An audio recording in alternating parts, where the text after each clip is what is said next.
әріптестер, сіздерге мен бүгін Wix сайты туралы айтпақпын.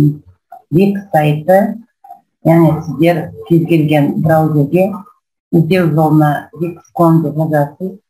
Wix.com деп жазғаннан кейін, яғни сіздерде ол іздеуге бергеннен кейін төменгі жағында тұрады Wix.com.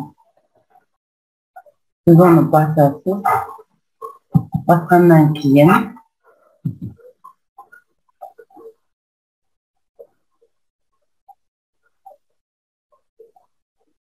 арнайы бет ашылады, және сіз бұл жерге міндетті түрде, яғни почтамен немесе Google аккаунтыңызбен немесе Facebook әлеуметтік желі арқылы тіркелесіз.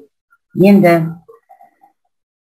осы сайтқа тіркелгеннен кейін сіз сайтты жасайсыз өзіңіз.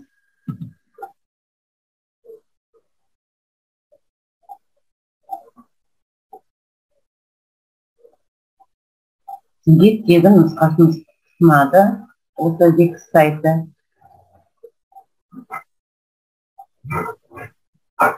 Пропустить деп басып жүре бересіз.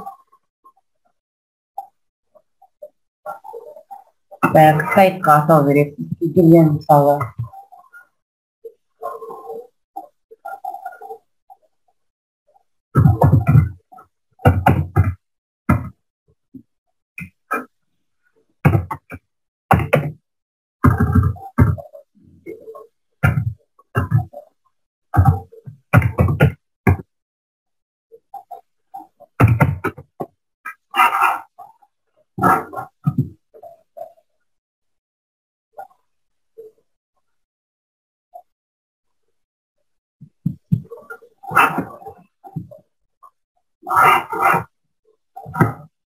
Енді қандай функцияларды сайтта болған қалайсыз? Чат, онлайн запись, мысалы, не болған сіз жақсы көресіз өзіңіздің сайтыңызда, мысалы, Instagram әлеуметтік желісі, мысалы, егер сізде, мысалы, музыкалар, видео, түрлі группалар, тағы да басқа да, мысалы, мұны форма платеж енді бұл келмейді бізге. Интернет-магазин тағы келмейді. Ары қарата жүре береді, екшендеді деп.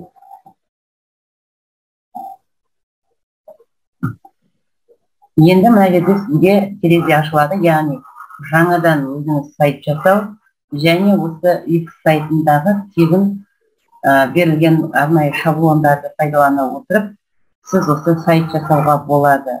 Енді біз басынан бастап жасап көрейік, мүмкіндік болып жатса.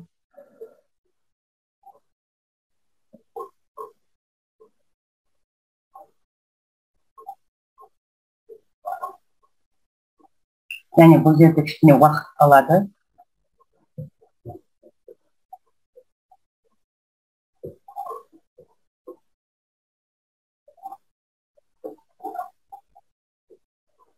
Енді мына жерге мысалы бір кез келген өзіңіздің мына сайтыңызға қатысты суретті сіз жүктей аласыз. Кез келген суретті жүктеуге болады.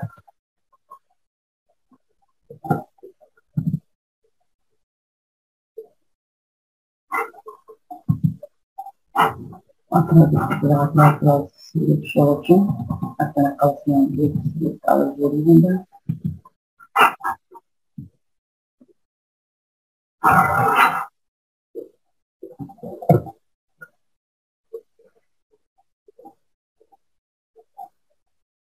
Енді мына жерде өзіңіздің электрондық поштаңызды жазуға болады.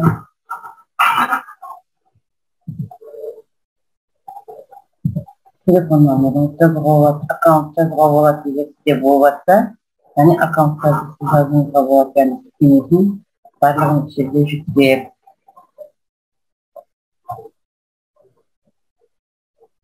Енді бұл жерде, яғни сіз өзіңіздің сайттың манағы шаблондарын таңдайсыз.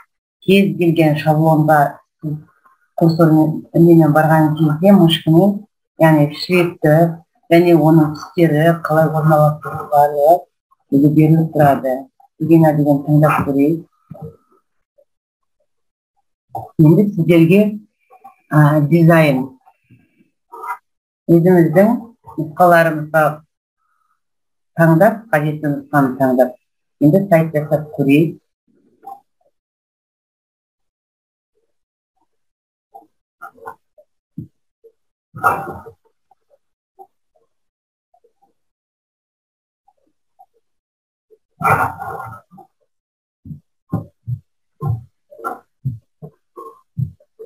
Bir bет, екі бет, бір бет, екі бет, үш бет, бір бет, екі, үш,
Енді келесі бетке өтіп, сіз енді оны өзіңіздің қалауынша жасай аласыз.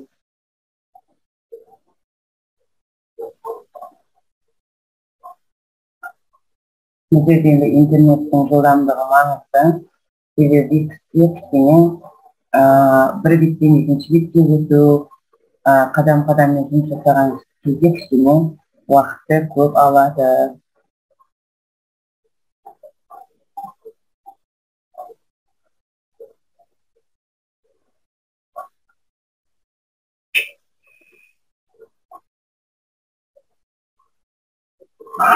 Енді сіздерге мына жерде бет ашылды. Көріп отырсыздар.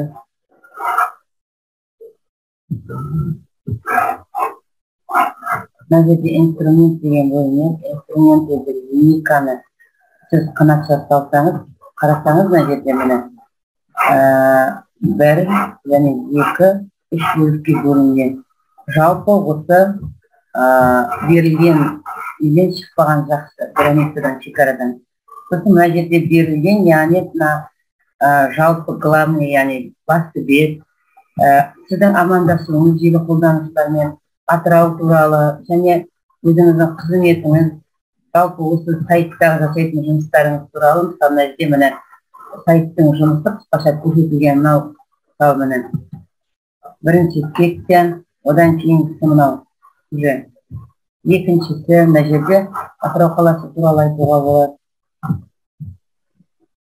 Добавить секцию дейді, яғни секция деген бөлім. Мына жерде өзіңіздің көрсететін қызметтеріңіз туралы айтуға болады. Айының соңында мына жерде сіздің өзіңіз аты жөніңіз, телефоныңызбен жазып кетуге болады. Мына жерде мысалы мен екі рет басамын.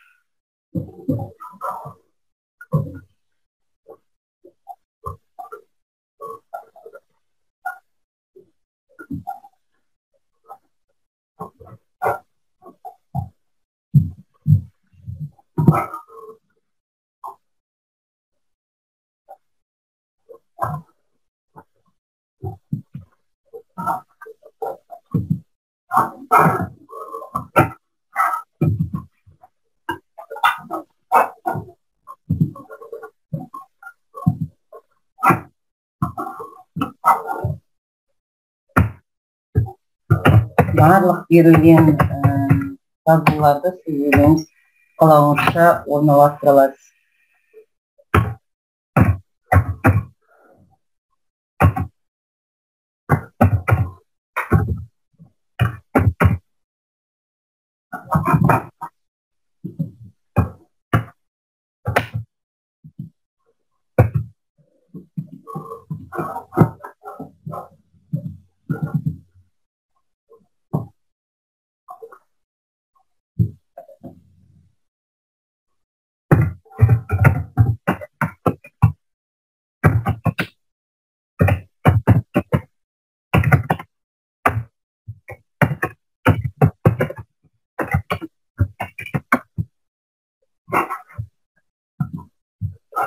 Енді мына жерде мысалы жұмыс уақыты белгілеуге болады. Мысалы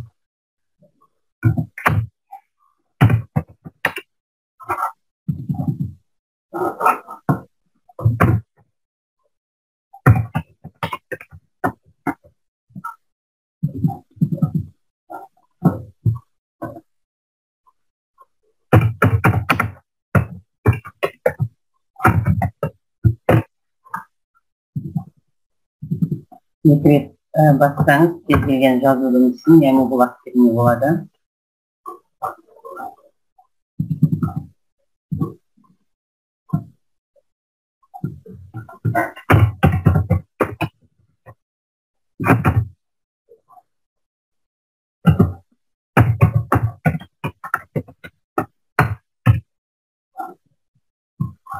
Барлығын айқындауға, шрифтінің түсін өзгертуге, барлығын жасауға болады. Яғни сіз офистің бағдарламаларында, яғни PowerPoint-пен, Word-пен, Excel'мен қалай жұмыс жасайсыз, дәл осылай етсе, осылай жұмыс жасауға болады. Енді мына жерде мысалы сіз басқаша суреттер жүктеуіңізге болады. Берілген секция 1, секция 2, секция 3 дегендерге. Осындай жерге мысалы сіз өзіңізге қажетті сөздер жазасыз. Мына жерде басқа бір нәрселер жазуға болады.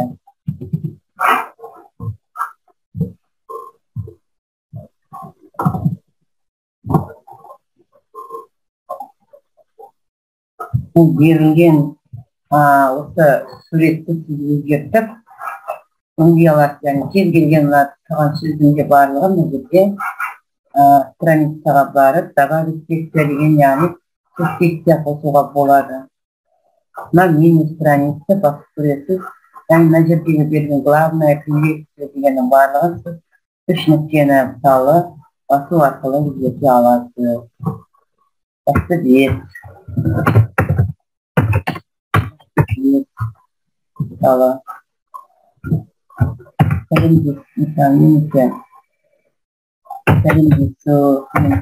приветствие сөздер аударылмайды. Дегенмен де сіз өзіңіз сайт жасар кезде алдыңға дизайн жасауға болады. Мысалы енді сайт қала туралы болғаннан кейін, мысалы мына жерге анас деген орнына мына жерге сілтемені салып,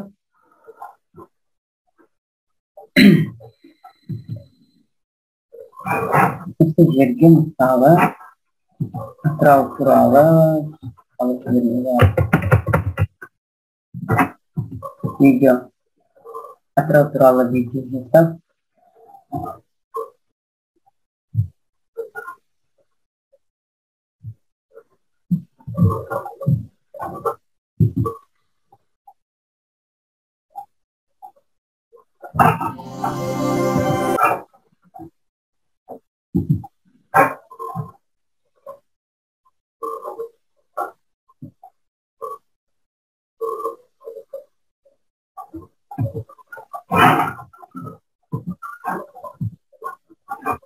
сіздерге сенен келіп қойсаңыз,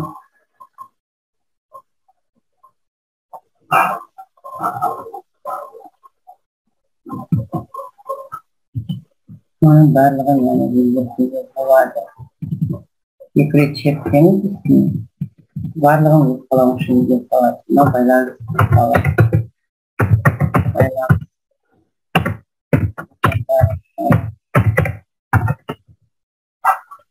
барлығын өзгертуге болады, құрметті пайдаланушыларым.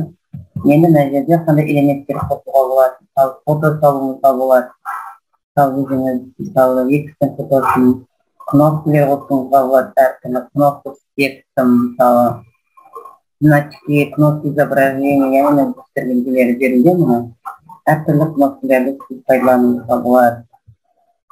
Мысалы, яғни мынау жүктеудің көрсетілген сайтта әдемі осындай кнопкаларды пайдаланып сайтыңызды әрлеуге болады.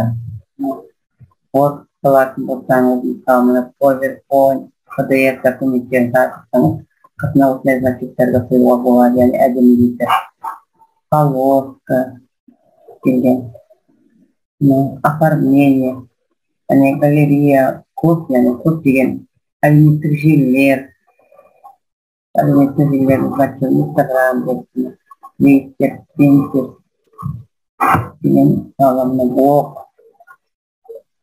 блог жүргізіп блогтар салуға, яғни мынау интернет-магазинде осылай етіп қосуыңызға болады. Мынау енді жаңағы жазу стилі, яғни қалай жазады дизайн сайтты әрлеу, әртүрлі қосымшалар жүктеуге болады.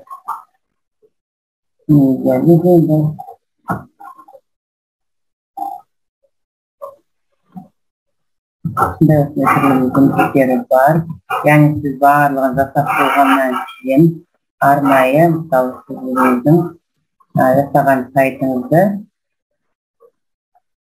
компьютер арқылы компьютер нұсқасында қарауыңызға болады, немесе телефон нұсқасында қарауға болады. Яғни сізде көбісі мына жерде мына өзгерткен кезде қазақша өзгертілді, болады.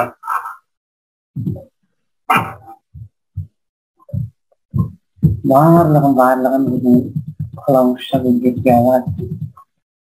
Сатудан қызметіңіз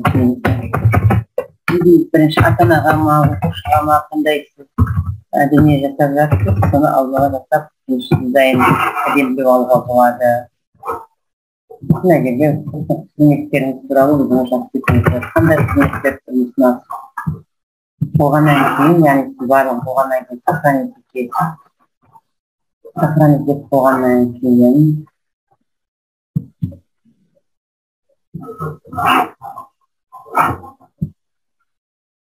готов дейсізден сосын опубликовать яғни жариялайсыз.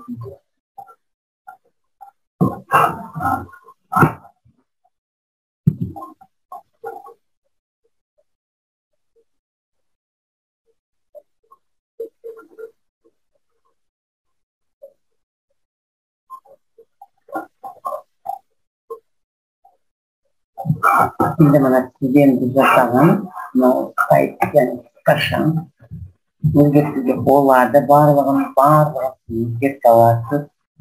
Суреттерді, мына жердің барлығын қалауыңызша өзгертіп, оны осылай етіп, әдемі етіп, мына жерде даже карта, мысалы Атырау қаласының картасына, Атырау қаласының астына барлығы шығып. Менің қалам 2000 сайт жасанады. Осылай етіп, сізде әдемі етіп, таңғаларлық дүниелерді түсінуге жасауыңызға болады. Рахмет сіздерге.